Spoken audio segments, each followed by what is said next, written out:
Hello dear students, welcome back to organize knowledge channel. और आज की जो वीडियो है उसमें डिस्कस करेंगे assessment worksheet number 14 for class 10th। विषय हिंदी है और ये वर्कशीट आपके लिए 13 जनवरी 2022 के लिए शेड्यूल की गई है। और ये जो असेसमेंट वर्कशीट है बच्चों आपकी, ये 20 मार्क्स की आपकी असेसमेंट वर्कशीट रहेगी। देखिए क्या दिया गया है आज की वर्कशीट में। इस कार्यपत्रक में गद्य खंड, काव्य खंड और रचनात्मक लेखन खंड से प्रश्न दिए गए हैं। प्रश्न संख्या 1 से 5 तक 2 अंकों का, प्रश्न संख्या 6 और 7 दोनों 5 अंकों का है। सभी प्रश्नों के उत्तर जो है लिखिए। अब आपको यहाँ पर गद्यांश को पढ़कर नीचे दिए गए कुछ प्रश्नों के सही उत्तर देने हैं। ठीक है। नमक मिर्च छिड़क दिए जाने से ताज़ा खीरे की पनियाती फांके देखकर पानी मुंह में जरूर आ रहा था, लेकिन इनकार कर चुके थे। आत्मसम्मान निभाना ही उचित समझा। तो यहाँ पे लेखक जो हैं वो नवाब साहब ने जो खीरे काटे, ठीक है, और उसको बहुत ही अच्छे से जीरा लगा के, नमक लगा के उसको अच्छे से सजाया। तो खीरे में से जो पानी निकल रहा था, उसकी जो फांके हैं उनको देखकर क्या हुआ, नवाब साहब के मुंह में पानी ज़रूर आ रहा था। लेकिन पहले एक बार पूछने पर नवाब साहब के वो इनकार कर चुके थे, इसीलिए दूसरी बार भी इनकार करके अपना आत्मसम्मान निभाना वो उन्होंने ठीक समझा। उत्तर दिया, शुक्रिया, इस वक्त तलब महसूस नहीं हो रही है। यानी इच्छा महसूस, तलब का मतलब क्या होता है, इच्छा महसूस नहीं हो रही है।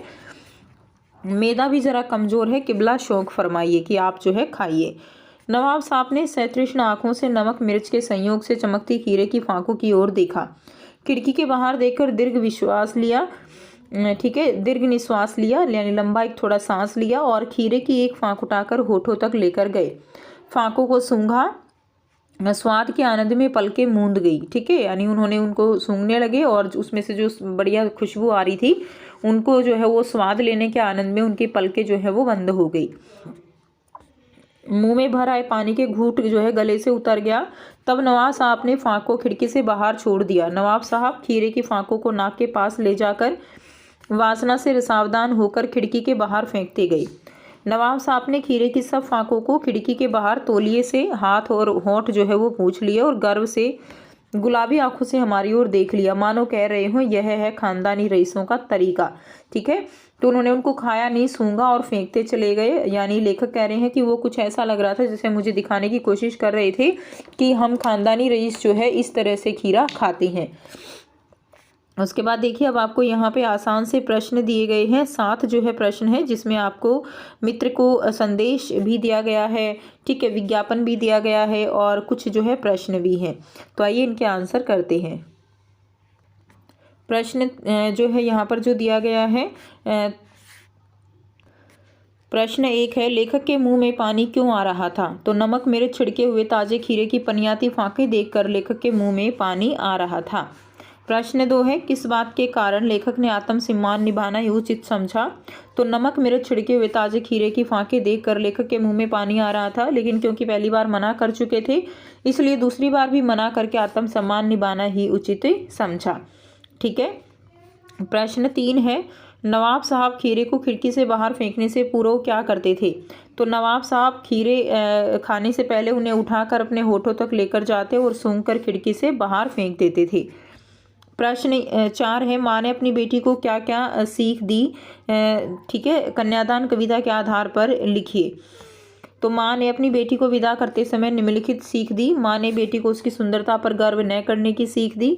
माँ ने अपनी बेटी को पीड़ित होकर आत्महत्या न करने की सीख दी। माँ ने बेटी को धन संपत्ति के आकर्षण से दूर रहने की सलाह दी थी। प्रश्न 5 है, बेटी की विदाई के समय घर का माहौल कैसा होता है? अपने अनुभव के आधार पर आपको लिखना है। तो बेटी की विदाई के समय घर का माहौल जो है वो बाहुक होता है। एक तरफ बेटी के विवाह की खुशी होती है तो दूसरी ओर घर आंगन सूना होने का भय होता है। विवाह के बाद जब बेटी की विदाई का समय आता है तो माता पिता की आंखों के सामने उस बेटी की बचपन से लेकर अब तक की सभी यादें आने लगती हैं। नेक्स्ट देखिए, क्वेश्चन नंबर 6 है, कोविड-19 से बचने के लिए 25 से 30 शब्दों का एक विज्ञापन लिखिए। तो आपको विज्ञापन देना है, तो इस तरह से आप विज्ञापन दे सकते हैं। 5 चीज़ें जिनसे आप कोविड-19 को हरा सकते हैं। पहला है, घर पर ही रहें। दूसरा, अपने हाथों और साबुन पानी से बार बार धोएं। अपने मुंह, नाक और आँखों को न छुएं। जो है खांसते या छींकते वक्त मुंह को, नाक और कोहनी रुमाल या टिश्यू पेपर से ढक लें और कोविड-19 को पहचान लें। ठीक है, कैसे? तेज़ बुखार, सूखी खांसी, सांस लेने में तकलीफ। तो इस तरह का विज्ञापन आप बना सकते हो। इसके अलावा अपनी तरफ से अपना तरीके से भी आप विज्ञापन बना सकते हो। क्वेश्चन नंबर 7 है, नव वर्ष की शुभकामना देते हुए अपने मित्र को संदेश लिखिए। तो 50 पॉकेट 7 सेक्टर 9 नरेला दिल्ली 13 जनवरी 2022। प्रिय मित्र विकास, सर्वप्रथम तुम्हें नव वर्ष 2022 की शुभकामनाएं। नया साल तुम्हारे जीवन में बहुत सारी खुशियां लेकर आए। तुम जीवन में और प्रगति करो, खूब फलो फूलो। इस पत्र के माध्यम से मैं तुम्हें बताना चाहता हूँ कि हमने नव वर्ष की शुरुआत इस बार कैसे की।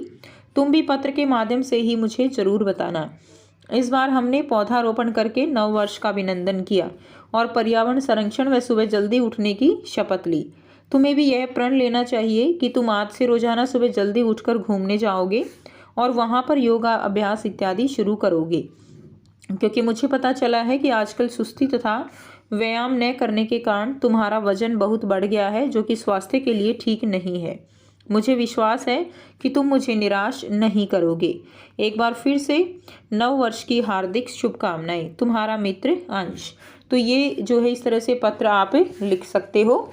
सो ये थी आपकी आज की असेसमेंट वर्कशीट। आई होप सभी बच्चों को ये क्लियर है। अगर वीडियो अच्छी लगी तो वीडियो को ज़रूर लाइक कीजिए, शेयर कर दीजिए और चैनल को सब्सक्राइब कर लीजिए। So thanks for watching. मिलते हैं नेक्स्ट वीडियो में नेक्स्ट वर्कशीट के साथ।